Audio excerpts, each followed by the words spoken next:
Hey everybody, what's up, Jen? How's it going? Fun day. That's good. That's good. Well, welcome to everybody to the newest episode of I Must Ask You a Question with Jen and James.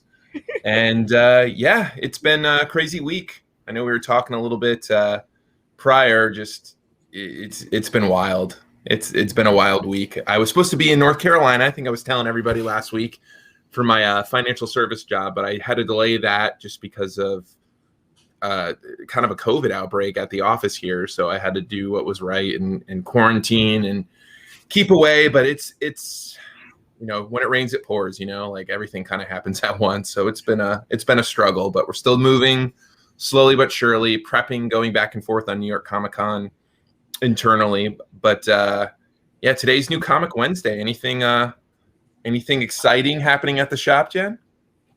Yeah. So the way our releases work is that I'm super excited because all of our stuff comes in for you guys.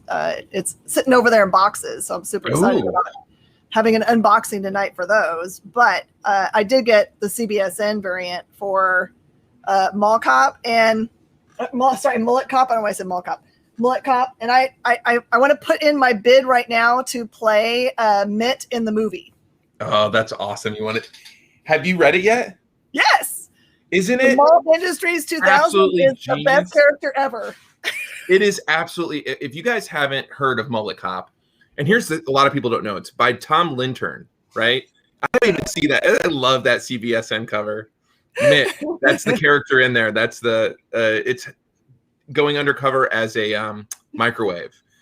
But it is crazy in the vein of Rick and Morty. Mullet Cop is incredible. And Tom Lintern is the creator. He did everything. Yeah. And he was actually the creator of one of Scout's very first books. It was called Gearion. Have you heard of Gearion? Yeah, it's all Japanese animation. Again, totally different style of art that Tom can do. He did with Mullet Cop. But think Danny McBride, from Eastbound and Down, Kenny Powers. It's gotta be him. He has to play that part. And yeah, there's some really big news on Mullet Cop, by the way. A little hint, wink, wink to everybody. We're not able to announce yet, but a pretty big powerhouse team wants to turn into an animated show. And they just have to finish up what they're currently doing that is on air in order to do it. So for people, first of all, it's a great read. It's a great art. It's absolute genius. It's not usually my type of story that I super enjoy, but I super enjoyed that one. And it's an oversized one shot. It's a $7.99. I think there's 70. It's huge amount of pages inside it. It's giant thick. Yeah, it's just a great bang for your buck. And it really is genius. It's like if I try to explain to you what the story was, you're like, what? It flows perfectly. The art is bright. Colors are amazing. But yeah, that doesn't come out for I think a couple weeks. We actually had really? We're early. Okay. Yeah, you guys get it. When shops order direct from Scout, they get a lot of their stuff way early, which is awesome. That's part of the reason why we do it. And so get a little heads up when you order direct compared to the shops. But I'm going real quick on the Diamond Preview site because we kind of go by that. When I say we had a huge week, that's an understatement. Black Cotton #5 came out, Dancing with the Dragon, which, by the way, you need to read. It's by Rob McKinnon, who is the indie creator who does a lot of different books, and this is the first book that he's doing with us. It's an amazing story. Again, Dancing with a Dragon. Excuse me. I got to interview him this week. What's the other one? Locust #3, Redshift #2. We got the Sengi and Tembo Scoot trade that just came out, which is just an amazing story. The new volume of Shepherd. We got White Ash. Season 1 trade paperback hit the shelves, and then Little Guardian Scoot. I mean, what a huge week for Scout. It's been crazy. So yeah, are you doing a show tonight? Oh yeah, it's going to be entirely focused. Our What's in the Box show is going to be only Scout unless we don't have enough to fill the show, which I highly doubt. It's a lot of boxes, so. Yeah, it's so great. And I think you're going to get some comic tags, the new version of comic tags in that. And I'm not sure if it was on this order. It's probably the next one. Where we haven't released it to the public yet, but we did Murder Hobo miniatures for our tracker, our second tracker release. And miniatures, like the Warhammer game, and there's little cards that you can integrate in any of the role playing. You can add your Murder Hobos to it. It's so cool. So we offered those. Yeah, that's awesome. So yeah, 6 to 8 Central, right? Yeah, you got it. 6 to 8 Central. Oh, I see Charlie. He's joined us. Yeah, we have a lot of fun doing live unboxings and having the creators come on, because then it makes much more sense to have the person who created a thing to explain a thing, because I can explain it from a fan's point of view, right? Because I will have read it and like I can gush forever about Mullet Cop, but to hear, like, there's always stuff that is happening on the page that I might not be privy to because of the symbolism or the why. Like, I would like to know, I need to message Tom and ask him why for most of the characters in the frames that we see, I think there's 1% of the shots in the book where their mouth is actually open, and most of them have I love it. Yeah, I noticed that too. I noticed it too. And it's like he saved it for these like big reveals for the mouth to actually open. Yeah. It's wonderful. Is Tom going to be one of the creators that you interview on Mondays? I already interviewed him this last Monday, so it's all loaded up. Oh, I missed it. That's great. Yeah, Tom's a great guy. I mean, he's one of our OG Scout creators. That's what I like to call him, OG. You need t-shirts. Oh, we should. We got everything. I'm excited because I took a lot of this weekend kind of being quarantined, and I really organized the new showroom. We just had boxes and boxes there, and I tell everybody I saw the light at the end of the tunnel about organizing it and kind of what I envision our new headquarters to be. And it's going to be like a destination spot. Like, some of my best brainstorming sessions happen when I talk to a lot of, like Charlie or the Davids or the Joe Schmelkes of the world. And I talked to Joe on my way home from one of the, like a 8-hour session of organizing on Sunday. And my goal for Scout HQ is to make it like a destination spot where, we might do a quarterly where we fly in creators and do like just this like huge event at the store where we do exclusive, where you can only get it at that, at our location. And I just would be so much fun. Oh yeah, that's like, it's definitely, and the way it's structured, I'll give everybody, when we're in there full time, I'll actually do like a video tour. I'll do the show from my phone and kind of give everybody the rundown. But we're going to do like a section that just has like glow in the dark covers, like all the different glows that we've done. We're going to do a section of like hollow foils. I got a scoot section, and we're going to do merchandise, meaning like shirts. So like if you come into the Scout HQ, you'll be able to get a scoot shirt or a black caravan or a Scout proper shirt or hat. We're partnering with Comics on Coffee. Have you heard of Comics on Coffee? Yes, absolutely. Wonderful. They're amazing. And we're partnering with them. We're going to be doing limited release coffee bags, like 100 with variants. And the images are going to match on the variant.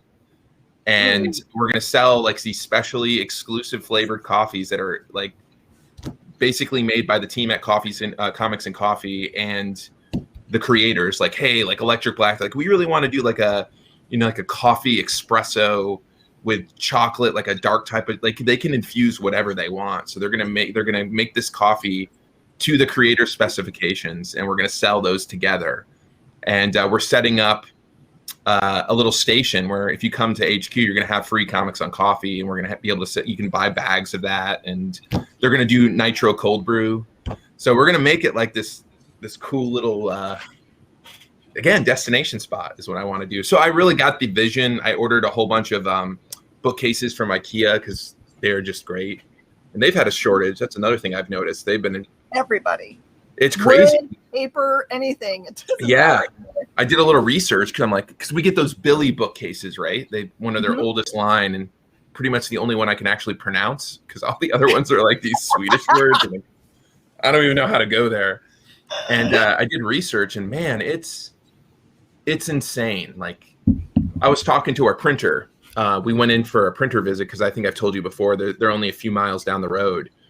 And it was just a kind of like talking with the owners and stuff and just talking about our plans going forward.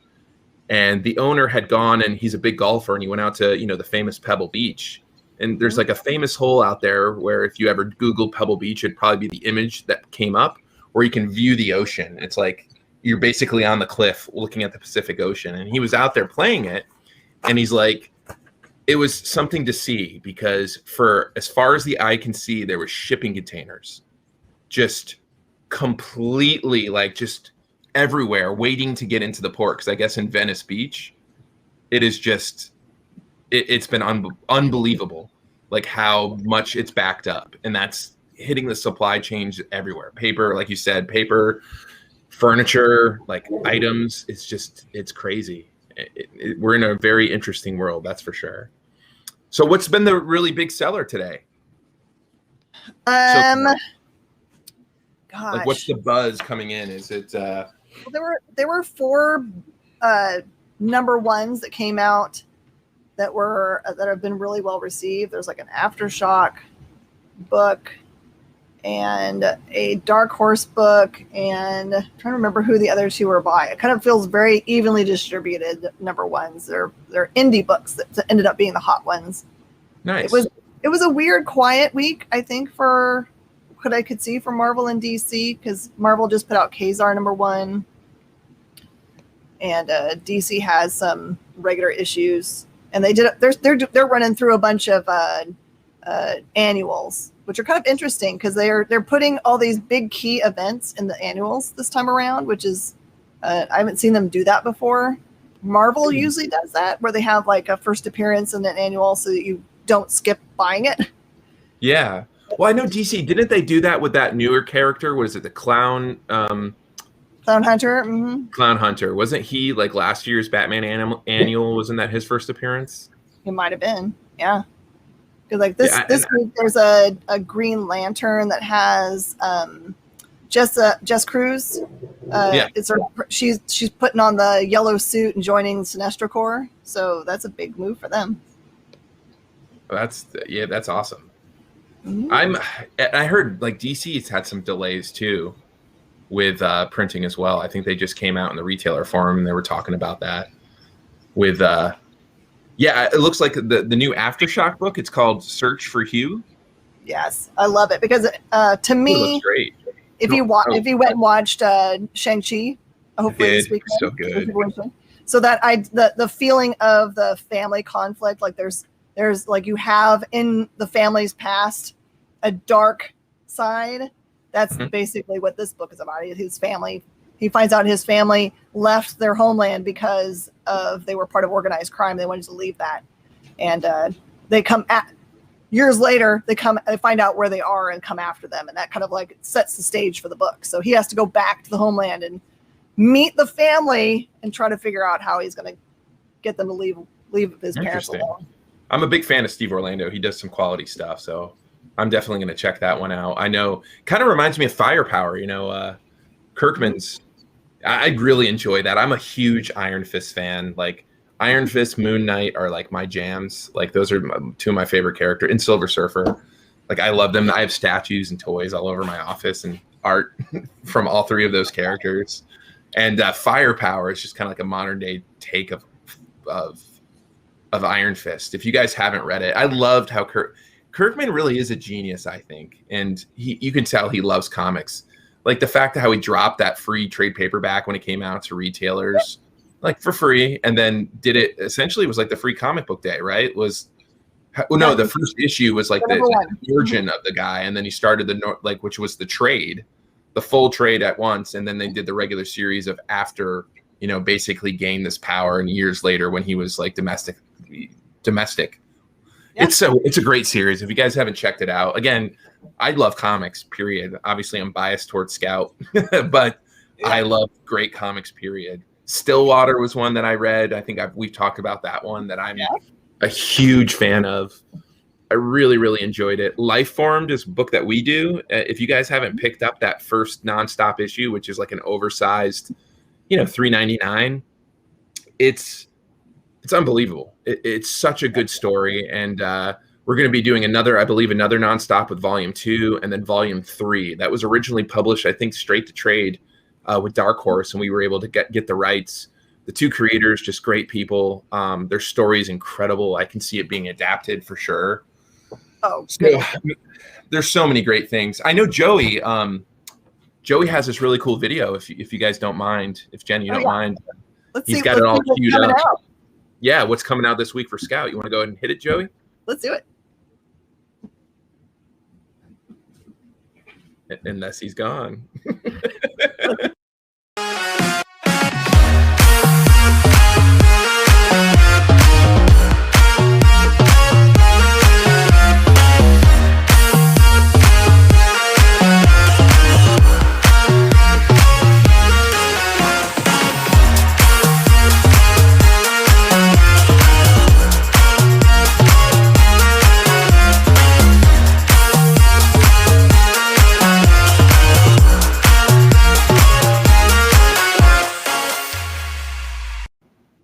That was great. Joey, great work, buddy. Dance Party. Yeah, Dance Party Scout. If you guys haven't read Sengi and Tembo, it is just in the vein of like the old animation cartoons from like the 80s and 90s, like Land Before Time. And it's just such a powerful, powerful story that you don't have to be a kid to enjoy it. It's like one of those, your traditional Disney, right? Where it's got the adult undertones, a children's story that has adult undertones, and it's just so well done. Just follows a mouse and an elephant on his last days, and a mouse who's known nothing but, you know, being a predator, kind of joining forces and realizing that there's more to life than what they have to be. And it's a powerful story. It's all done by this Italian artist, Giuseppe Falcone, who's just incredibly talented. And I couldn't be prouder of that, of a book. And of course, White Ash is one of my favorites of all time. And I'm so happy that we publish it, let alone Charlie's now our co-publisher, just from the friendship and business relationship that we formed. If you guys have not read White Ash, highly recommend catching up now with season 1. Season 2 hits in November. I've been privy to reading a lot of this stuff beforehand, and this is Scout's saga. You know, it's not taking place in space, but it's our epic, in my opinion. Another one too, to give mad props, is to, have you read Steak? Oh, absolutely. It's so good. Steak is this like vampire story. And by the way, like, I'm not huge. It's so funny. We have multiple vampire stories coming out, and we were almost like anti-vampire because it's been done so much. And the fact that we have multiple vampire stories coming out just shows you how these particular, like Midnight Western Theater, Steak. We have another one called Cult of Icarus that's coming out, and then She Bites, or also known as Vampire Babysitter. Which, what? Yes. All of these things are different takes on the genre that are incredible original takes. And Steak is another one that's going to be one of our backbones of Scout going forward. Season 1 just wrapped with issue number 6. We're coming out with season 2 early next year. It's just so well written. The art is gorgeous, and just some of the best books on the market. So I would highly recommend grabbing both of those, putting those on your pull list. Yeah, they're just great. Was Vlad Dracul. Oh, so good. That was like historical fiction based on the story of Dracula. We're releasing the comic tag next month for that one. That'll be in the next batch. And we're about to, I think the title boxes are coming soon for that one as well. We pretty much have it packed. We're just doing it with the comic tags. Have you gotten any title boxes yet at your shop? No, I haven't. Well, just so you know, you get your retailer discount on those bad boys. And man, maybe I do need to make a big display of those. That would be kind of cool. They are so, I mean, part of the display at HQ, we're going to have a title box wall. And I mean, we just add, for those of you who don't know, our title boxes is essentially a set of comics, but we add a mystery element to it. Some of them we printed special holofoil covers that you can only get in that title box. Or, you know, store exclusives or rare variants or out of print books are mixed in. But the key is you get the full set of comics of whatever that series or story arc is. Right. And on top of that, you get a comic tag in there too. So if you're a collector like myself, you don't necessarily want to, you know, read this holofoil that you might have pulled. You have the comic tag that you can scan the back of the card, and boom, you can pull up the PDF of that graphic novel. And it's all for a low cost, beautiful presentation. It just depends on what's in it. So if you look at title box, you can go to scoutcomics.com/title boxes. We have a section that has all the releases. We probably have like 10 that have been released, but we're releasing them every Tuesday. We're calling it Title Box Tuesday. See the releases, and I'm like, this is awesome that so many people are going to have an opportunity to not have to worry about, will I get the whole story? Yeah, we feel like we cater to it. Like doing conventions, we've noticed how people love that mystery element. You know, like one of the ones, I'm sure you've seen it too, is those question marks with the Mario question marks where you get the flower or the mushroom. when you walk into the convention at the beginning of the convention, there are this company that goes to all of them. It's literally like a mountain of question mark boxes. And by the end of the convention, it is like at best a tiny hill or nothing. Because they sell them, and all that's in it, like they'll be like, hey, there's a PlayStation 5 somewhere in one of these 1,000 boxes. But yeah, these title boxes, we just think it's a great way of not only moving some of the back stock and selling it together as a set, because, you know, we just love to binge things nowadays. But we also think it's a great way, like I send it to our press release. So Scout is nowhere near the size that we are now when a lot of these books came out. So we're giving these amazing titles that we have. There's nothing, just the timing was the only thing that was off on those. And we're sending it to our contacts again, like as a press release. And every time I do it, we get bites from Hollywood like, this sounds awesome. Can I read it? And I was like, well, yes, you can. And we send it to them. Let me get you a copy right now. Yeah, sure. And then it helps. You know, that's the other thing I found out being on this side, that it helps to have more content to sell it to Hollywood. Yeah. The more you have, the better you're off. I mean, I found that firsthand with Solar Flare, having 18 issues done. Like, it's just incredible. And boy, have there been some movement on there too. I'm so excited. Yeah. Because to me, I feel like that's the first one you told me about forever and a half ago. Yeah. It's been, well, it's under new management now. The original option lapsed, and I got a new one. And I can't reveal anything. I'm not supposed to, but we're at a pretty pivotal stage right now. And it's kind of like, I've been curbing my excitement, but we should know something in the next week here. Hopefully pretty big news. So knock on wood. Like news that you'll be willing to drop, or just news that you'll know? I don't know. I'm going to try. Like, believe me, I try to get to any kind of, just so people know if they listen to it. That's one thing that I try to do anytime we do a shopping agreement or optioning. Like I push for it to be announced, because I know the comics, right? And people get excited about it. And ultimately, you know, I'm a creator myself, and you see a huge sales spike when stuff like that happens. Yeah. And we're a creator-owned company, so that really helps the creators when we're able to announce. So I try to let people, these studios and these directors and producers, when we attach something to it, I let them know. It's like, listen, it might not be a big deal for you, like in the Hollywood trades, but in the comic trades, it's a big deal, and it really helps these creators. So I don't see I don't get why people, actually I do get it, but I don't understand it. So a lot of times they don't want to announce it. Right. It's because they're afraid that somebody with a lot of power would be like, oh my gosh, that sounds like a good idea. And they can pick up the phone and say, hey, listen, HBO, I have a first deal with HBO. I want to do this. Will you greenlight it? And because that person might be a like powerful person, they'd be like, sure. And it beats them to the gate. Like it's fear of losing out. I don't think that's a good way to live. That seems like it's like a really like just a bad way to do business. Because here's the thing: is like the comic's already been out there. Like if they read the comic, what's the anyone could have done that. It's not like it's a hidden idea. It's like, I got the greatest idea in the world. Oh yeah, what is it? I can't tell you because you're gonna steal it. It's like that just doesn't seem like I don't know. So a lot of these really cool agreements that we have, it sounds like everybody's going to be on board. So I think over the next 2 months, we're going to have a lot of announcements coming up, which it just helps the company. It helps the creators. It's exciting, but I'm hoping for the best. We get some interesting news too on the mall as well. I wish I could share it, but you can just still get the buzz going. There is news about the mall is all you need to say. Yeah.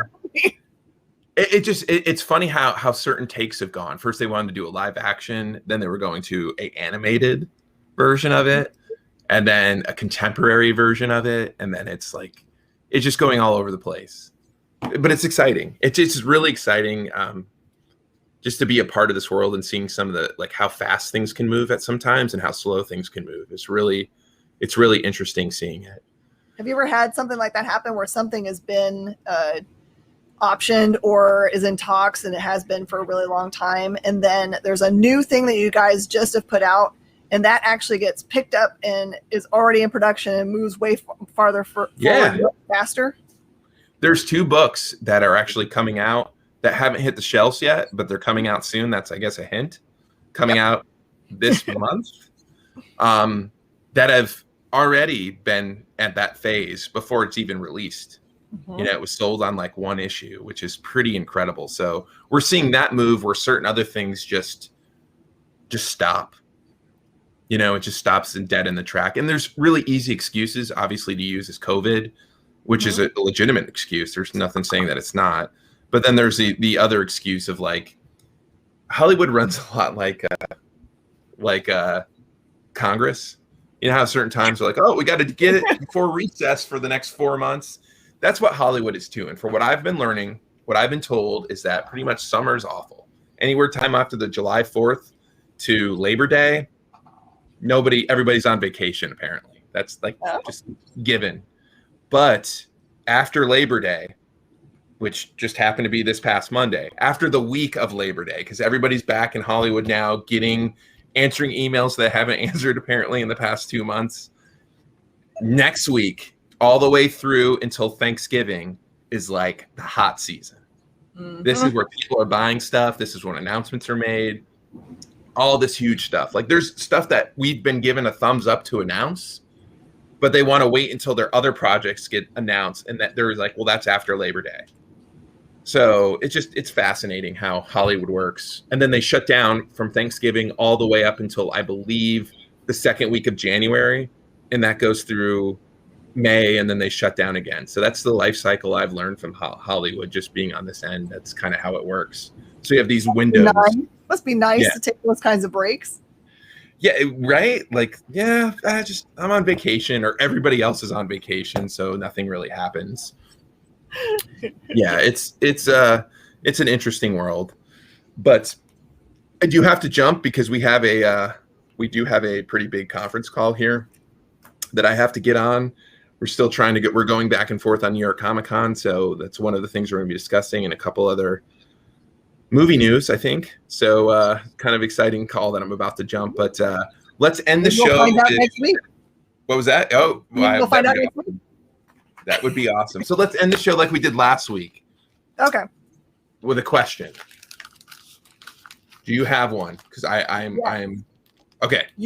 You could be a character from any movie. Who would it be? A character from any movie. The first thing that popped in my head was Superman. Nice. I went straight for the gold. And then the other one, which is not nearly as cool, but it's my favorite movie, True Romance. Which he's like a murderer. But I was like, yeah, that's probably not a good one. I'd much rather be Superman. I'm going to stick with my first. I'm just saying what popped in my head. It didn't make any sense. How about you? What's your? Oh my gosh. If I could be only one person, I mean, probably right now I'm obsessed with James Bond. So probably specifically Daniel Craig's James Bond. I know it doesn't make any sense because I'm a girl, but no. I'm obsessed with characters, and I'm currently obsessed with that character. I saw a preview for Shang-Chi. They had the Daniel Craig. It was a great preview. And did you see the news about the Matrix previews coming out tomorrow? Did you see if people haven't seen this, they have like a kind of a viral marketing I'm all about viral marketing campaigns, and they have this one where you pick either the red or the blue pill. Sorry, I got Rich Little said I would make a fantastic Jamie Lee Curtis. Yes, from A Fish Called Wanda specifically. That's who I want to be. Or from True Lies. Either or. Yep. But yeah, if you guys haven't seen the Matrix little teaser for the video, you can pick the red or the blue, and it's a little bit different for each. I'm so excited. It's one of my favorite movies of all time too, the first Matrix. It was just such a huge I put a question out there because people started posting about that. I was like, has anyone thought about what would happen if you took both? Oh my gosh, that is I have no idea what would happen. Ooh. That's I've never thought of that. There's over 18,000 variations. Oh no. There's 18,000 variations of the teaser. How is that possible when you only have 2 choices, Joey? That we're gonna have to do research now. Yeah, that's research. We will touch base next week on this. Yeah, Joey, you have an answer now, though. You're on mute, of course. I'm mute because okay. So yes, there's 18,000 variations, but what it is it's 2 voiceovers, but every time that you watch it, the clips are slightly different. They have key elements where a point hits, they have the same clip and things of that nature. But I did it like 4 or 5 different times, and I got a different variation of the same clip each time, but it was the same 2 voiceovers. It was really cool. Yeah, they do a timestamp of whatever time it is. Like I looked at it this morning, and they're like, "It's 8:14 a.m." It freaked me out because I was like, it was like almost 12, and I was like, wait a minute, they're telling me what time it is. That's pretty crazy. I'll leave everybody with this. A funny story is, do you remember when that movie Snakes on a Plane came out? Yes.